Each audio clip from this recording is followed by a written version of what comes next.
এই যে আপনারা দেখেন, আমি এই যে চারা তৈরি করেছি, এখানে ৩ আইটেমের চারা আছে। আ মিষ্টি কুমড়া, তারপরে কুমড়া আর হচ্ছে শসা।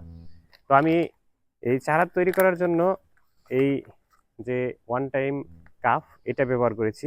আগে আমি পলি ব্যাগ ব্যবহার করতাম।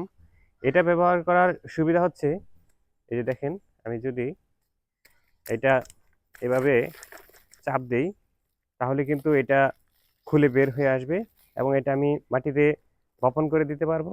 আর এটা আমি পুনরায় ইউজ করতে পারবো। আমার খরচটা কমে যাবে।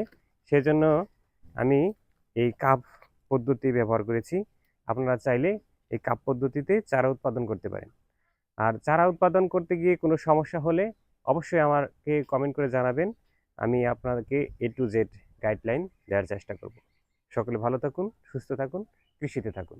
আসসালামু আলাইকুম।